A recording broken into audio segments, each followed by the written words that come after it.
Fala aí pessoal, beleza? Como é que vocês estão? Iniciando mais um acompanhamento mensal, vamos falar sobre o GGRC. O GGRC, o Fundo das Agros de Meio Logística Industrial, é um dos fundos que nesse período de vacas magras, né, nesse período de queda de cotação, de juros altos, economia meio cambaleando, é um dos fundos que mais tem se movimentado em termos de negociação, um fundo que tem mais comprado ativos. E ele está usando uma estratégia que é comprar praticamente tudo com cota, ou seja, ele faz emissão atrás de emissão e compra os ativos com cota. A gente já vai falar um pouco sobre isso mais para frente, mas isso acaba sendo benéfico para o cotista de um certo lado, porque ele não precisa de caixa, ele vai jogando cota, vai jogando cota. A grande questão é na hora que essa cota subir de valor, e esses monte de fundo quiser vender as cotas do GGRC. E aí, como vai ser? Então a gente vai acompanhar, tem bastante coisa. Esse vídeo provavelmente vai ficar um pouquinho longo, porque tem bastante coisa pra gente falar. Beleza, pessoal? Então, bora para o relatório gerencial de março.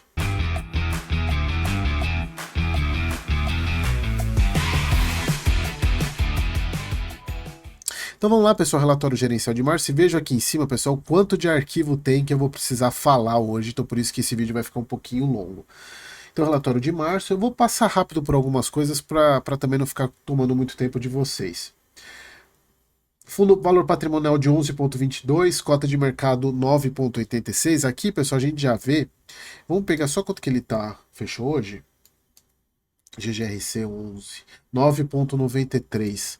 Ele deu uma pouca valorização, pouquinha coisa em relação ao fechamento de março, mas aqui o que é importante vocês entenderem é o seguinte, olha a diferença que os vendedores estão aceitando as cotas, eles estão recebendo a cota nesse valor aqui, tá?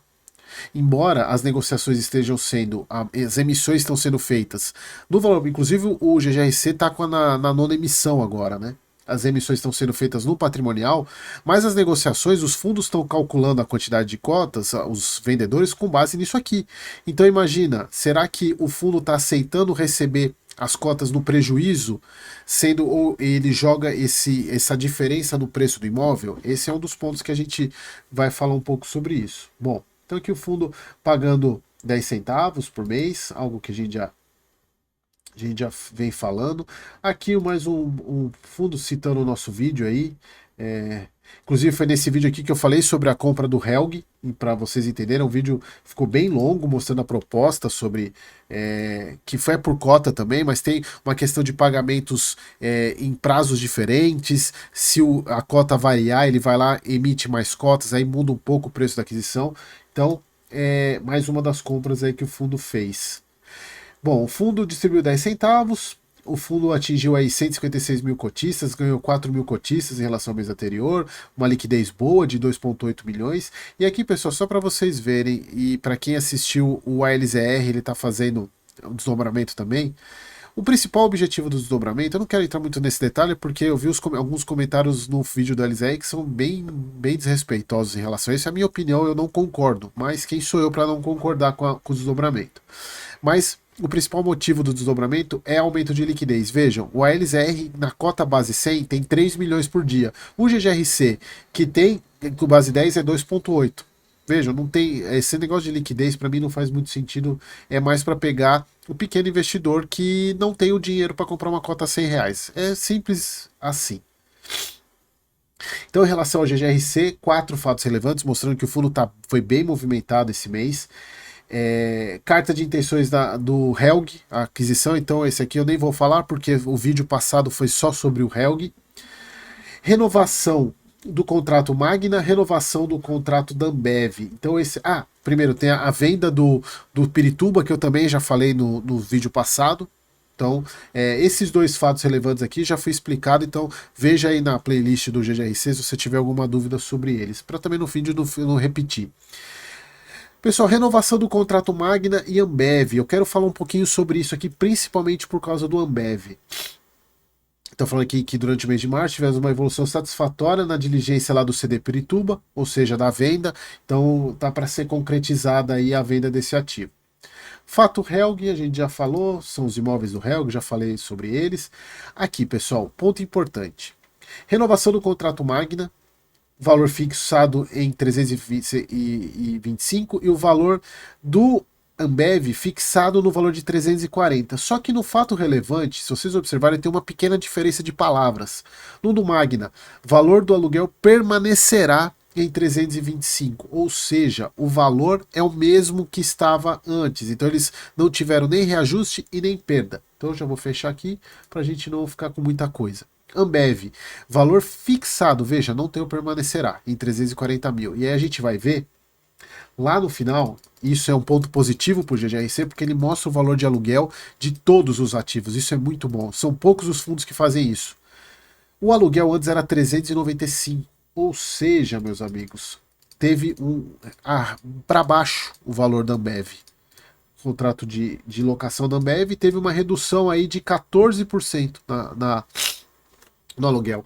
Isso aqui é só para mostrar que Ambev não é exclusividade a redução do preço do aluguel do HGLG. No GGRC também teve, tá, gente? Então, é só para vocês verem que eu vi um monte de gente criticando a gestão do HGLG por causa de queda no preço de aluguel. Pessoal, a gente tem que ver que tem imóveis que vão aumentar para cima, tem aumentar para cima é bom, né? Que vão aumentar, imóveis que vão reduzir o preço, isso é super normal. E aqui a gente vê que o fato da Ambev ter reduzido lá na HGLG não foi exclusivo deles, foi aqui no GGRC também. Então teve redução no preço do aluguel da Ambev no GGRC. Então só pra vocês entenderem que isso não é exclusividade do HGLG. Pessoal, se vocês perceberem, os vídeos que eu estou gravando hoje, dia 29, eu estou com febre, meu nariz está completamente entupido, mas estou aí para cumprir o meu compromisso com vocês.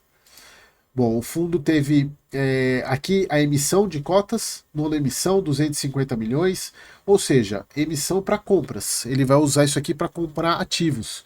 O que, na minha visão, faz sentido, porém, eu acho que o fundo podia aproveitar. É que, na verdade, ele não tem como fazer uma emissão para captar recursos, por exemplo, para reduzir a alavancagem. Por quê? O fundo, para fazer isso, ele teria que soltar a emissão para o mercado.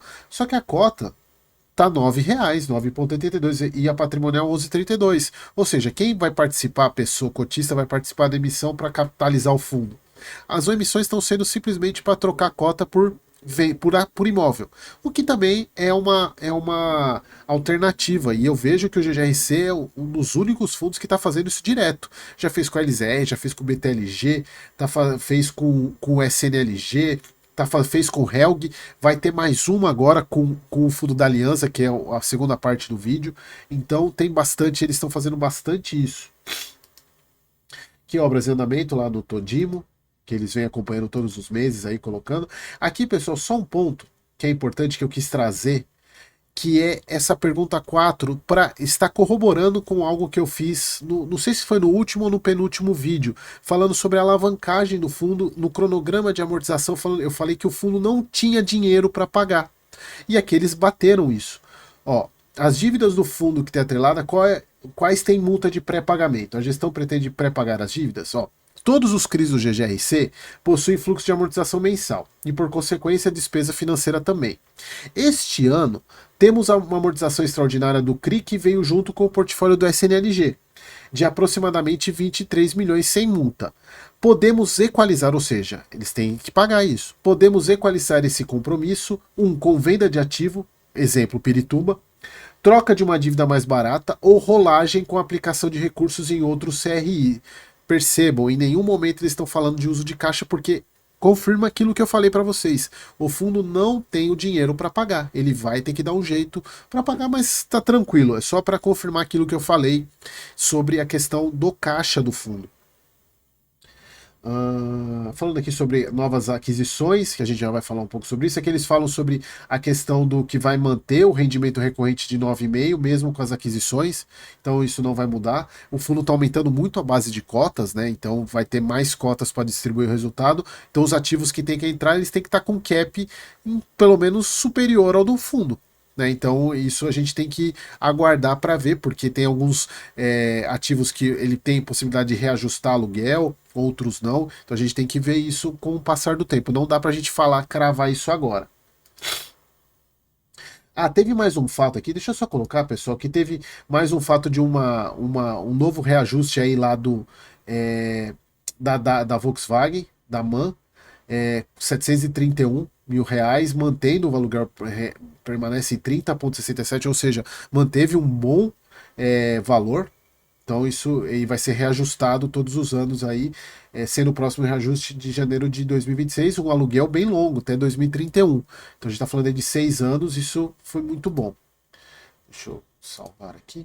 Bom. Então o fundo gerou, não gerou ele saldo um pouco menor, mas lembrando que ele retém o aluguel da Suzano, que é o aluguel do anual, então ele é como se a gente pegasse o aluguel da Suzano e dividisse por 12, por isso que ele tem caixa para poder pagar os aluguéis, reserva para poder pagar os aluguéis durante o ano, então 10 centavos aí, então tá tranquilo. Deixa eu ver mais sobre o relatório. Aqui que eu falo da dívida, né? Ele tem principalmente essas dívidas aqui que ele pegou. São dívidas altas, essa aqui, IPCA mais 9,5. Só que o fundo não tem dinheiro para pagar isso, né? Então ele vai ter que dar um jeito. Aqui que eu mostrei que eles fizeram a curva de amortização ao contrário, né? Eles fizeram redução do saldo devedor em vez de fazer o quanto que eles têm que pagar. Aí para saber é só a gente tirar um do outro, para saber o quanto que o fundo tem que pagar. Número de cotistas. Bom, pessoal, o que eu quero falar agora? Vamos falar sobre o fato relevante, mais uma compra de um fundo imobiliário que o GGRC vai fazer. Do Alianza Urban Hub Renda Fundo de Investimento Imobiliário, a URB11, o fundo da Alianza, transação de 156 milhões, sendo 7 milhões e meio comprados pagos no saldo, no título de sinal. O saldo remanescente, isso aqui é importante, guardem isso. Ser pago mediante a compensação financeira de créditos, ou seja, por emissão por cotas, e assunção dos passivos atuais relacionados aos ativos. Isso aqui, guardem essa segunda parte que a gente vai precisar falar sobre isso. Então o fechamento ainda não foi batido o martelo, tem 35 dias aí para poder cumprir as condições. Se não tiver cumprido, esse fundo tem que devolver os 7 milhões e meio aí para o GGRC. Então aqui são dois imóveis, pessoal. O imóvel Urban Hub Guarulhos e o Hub Mauá. São os dois únicos ativos do AURB, que é este fundo aqui da Aliança. Pessoal, o último relatório disponível é do quarto TRI de 2023, tá? Então, só para a gente ter uma noção de onde são os imóveis, né? O imóvel de Guarulhos, o imóvel de Mauá. A gente já vai voltar aqui nesse ponto. Aqui o fundo ele é o próximo da rodovia Ayrton Senna, Jacupêssego, próximo do aeroporto de Guarulhos, então ele está dentro do raio 30 de São Paulo, dentro da região de Guarulhos. Sim, em termos de localização, é um baita de uma localização. E o outro ativo, o Urban Mauá, que também está muito próximo ali, eles são próximos um do outro ali na região leste de São Paulo, mais ou menos. Na verdade, ali já não é mais São Paulo, né? É Guarulhos, né? E aqui é Mauá, mas é região leste ali para sentido Vale do Paraíba, perto um pouco, na verdade é mais perto do aeroporto de Guarulhos, tá? Então são dois bons ativos, assim. Em termos de ativos, é uma compra excelente. A gente precisa ver em relação aos preços pagos. Então é isso que a gente vai falar agora. Aqui, pessoal, um ponto importante. O cap da negociação. Se a gente for pegar os valores de receita que ele coloca, receita aproximada, 557, de 1 e 553, a gente multiplica por 12 e divide pelo preço de aquisição, dá um cap de 8,51.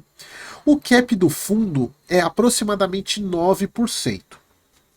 Detalhe, como é que eu sei o cap do fundo? Pessoal, eu não vou mostrar aqui, mas é simples, é só vocês pegarem o informe trimestral, onde tem lá a receita, aí tem lá tem dois, deixa eu mostrar aqui, pessoal, para também vocês só a critério de curiosidade para vocês. Deixa eu pegar aqui o informe trimestral do GGRC. Deixa eu abrir ele aqui. Informes periódicos trimestral. É só vocês pegarem isso aqui, pessoal. É um jeito fácil de vocês calcularem. Só vocês pegarem o trimestral e descer aqui, ó, ele tem o fluxo de caixa e contábil que ele recebe, né? Tá aqui, ó, financeiro e contábil. É só vocês pegarem aqui, ó, receita por aluguéis. Esse aqui é o valor do trimestre. Multiplica isso por 4 e divide pelo valor patrimonial do ativo. Aí você tem mais ou menos um cap aproximado que o fundo está trabalhando hoje. Ou seja, o quanto que ele tem de receita pelo quanto que ele vale. A compra está abaixo do cap do fundo, o que em tese isso não é bom. E aí que a gente entra na segunda parte da segunda camada de análise. Pessoal, assim, olhando pelo relatório gerencial, a gente vê que é o relatório trimestral, o fundo ele tem umas informações diferentes aqui em termos de receitas. Por exemplo, o Mauá está 407. Só que aqui ele estava com 73% de ocupação, ele estava com vacância.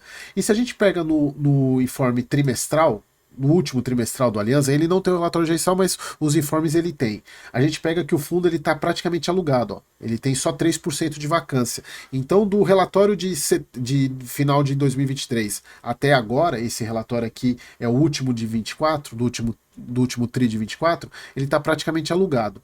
Isso acaba corroborando com a análise que eu fiz aqui, porque se você pegar o valor de 523, para a gente descobrir quanto está por preço por metro quadrado, 523 dividido por 21, o que é o 21?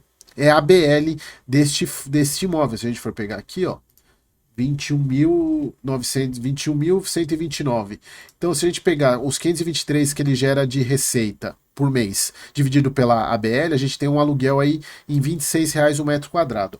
No outro, pessoal, quando ele tinha quando ele tinha os 73% de vacância, né, eu fiz as contas aqui, a gente teria 19 mil. A área dele é de 26.630.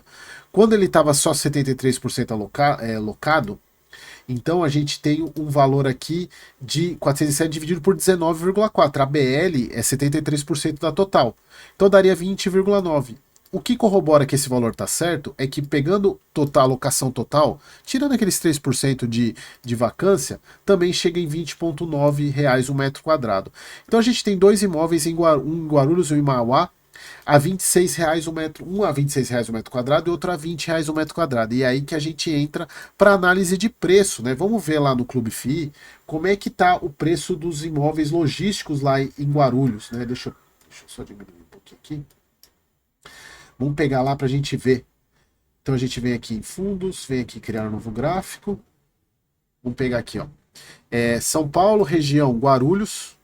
Aqui, ó, Guarulhos, imóvel galpão logístico. Vamos pegar, pessoal, eu vou pegar nesses dois aqui, ó. Eu vou pegar o A+, preço por médio, vou pegar aqui o A+, e vou pegar também o A. Vou pegar o A também e colocar aqui o preço por médio, porque eu não sei qual é a classificação. Eu sei que ele é A, eu só não sei se ele é mais pro AAA ou pro A.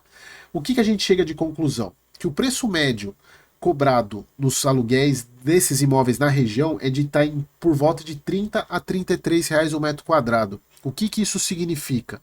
Que mesmo o cap da negociação tendo sido abaixo do cap do fundo, ele tem uma potencial chance de valorizar, de ter revisionais nesses contratos e aí subindo o cap dos ativos. Aí você teria um cap maior do que o do fundo. Por isso que essa negociação, em tese, ela não me preocupa, o cap está um pouco abaixo da média do fundo, exatamente porque ele tem um potencial de valorizar o aluguel desses ativos para pelo menos a média. Se ele subir um tá 20, subir para 25 e o que tá 26 subir para 28, ele já passa o cap do fundo. Então, ok, em termos dessa negociação. Então, para mim, tirando assim, são bons imóveis, né? Então, acho que é uma boa compra. Agora, pessoal, só para a gente fechar aqui essa questão da compra, isso aqui, ó, o fundo, lembra que lá no fato relevante, ele falou de que o fundo está assunção dos passivos. Só que ele não detalha o que seria isso. Ele vai assumir os passivos do fundo e vai reduzir isso do preço de compra? Ou esse valor está incorporado aqui? Na minha visão, ele deve, e a gente olhando o mensal, ele tem 90 milhões em securitização. Ou seja, ele tem um passivo aqui, se a gente for olhar pelo valor de compra, mais da metade desse valor aqui é o CRI. Então, será que esses 156 milhões já está considerando que o fundo está assumindo esse passivo ou vai ser descontado aqui? Se descontar, o cap sobe e aí fica maravilhoso. A questão toda não ficou muito claro para mim como que o fundo, como que o GGRC, uma coisa é fato, o GGRC vai trazer mais um passivo para dentro dele. como ele fez com o SNLG. A gente não sabe quais que são as condições desse passivo, como que é a amortização dele, eu não tenho essa informação, porque como ela não tem relatório gerencial esse fundo, eu só me baseio pelo valor que está aqui. Eu não sei como que é o pagamento dele, se tem carência, se tem amortização esse ano, não sei, eles não falam sobre isso. Provavelmente, quando fechar o negócio, talvez a gente tenha mais informações sobre isso, ele traga esse passivo para cá e explique um pouco mais como que vai ser feito. Tá? A questão é, o fundo aumenta o passivo dele, isso é fato. A questão é, em que condições ele está aumentando o passivo? Vai descontar esse passivo do preço de compra, ou esse preço de compra já está aqui dentro? Eu, pessoal, acredito que não, se a gente for pensar pelo valor do patrimônio, provavelmente vai ser descontado esse valor do passivo. Porque não faz muito sentido subir, colocar além dos 150 milhões mais 90. Aí, pessoal, o cap o cap fica ridículo de compra. Aí não tem nem. Agora eu acredito que ele vai ser descontado desse valor. Tá? Então a gente precisa entender, porque eles falam, o saldo remanescente a ser pago por compensação financeira e assunção dos passivos atuais relacionados aos ativos. É isso que a gente precisa entender. Na hora que for pagar, vai chegar, tá, beleza, o fundo, eu vou assumir o passivo e tiro isso do preço de compra. O que para mim faz mais sentido nessa negociação. Tá? A gente precisa ver. Eu não vou dar 100% de certeza porque não está informado, mas eu acredito que as Agros não faria isso, né? Então, pessoal, assim, mais um movimento do GGRC, mas aí gostei da compra, uma baita compra. A grande questão, pessoal, é que aí eu volto a falar nessa questão da quantidade de cotas que o fundo está despejando no mercado para outros fundos nas compras. Então tem muita cota do GGRC na mão de muito fundo. A grande questão é a seguinte, 2 pontos. O primeiro é a questão do preço, porque quem está vendendo no preço da cota de mercado e não na do patrimonial. Então, esse é um ponto importante. O preço provavelmente seria um preço menor de compra, só que o fundo o vendedor joga um preço acima porque ele está pegando a cota a quase R$ 2 a menos do que ela está valendo no patrimonial. Ele recebe, a emissão é no patrimonial, mas ele está recebendo a R$ 9. Nossa, minha voz sem nariz fica horrível, tá nasalada, tá horrível. E o outro ponto é, será que esses fundos querem ficar com as cotas do GGRC?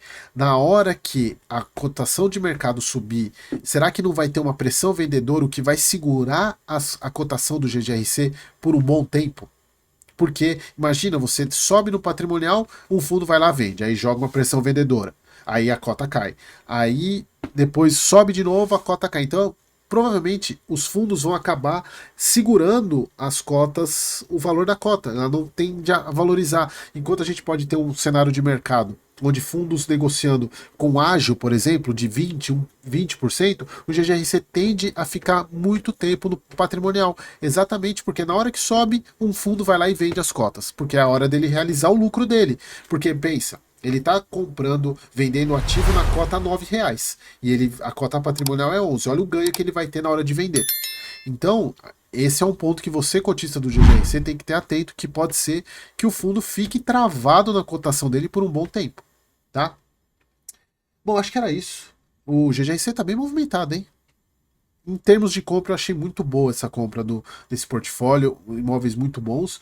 E agora a questão desse AURB, aí eu não. É mais um fundo, provavelmente nesse caso, ele vai ser liquidado, porque na verdade a gente não tem o fato relevante do AURB, né? Para saber se vai ser que nem o Helg, que vai continuar como um fundo de fundos, né?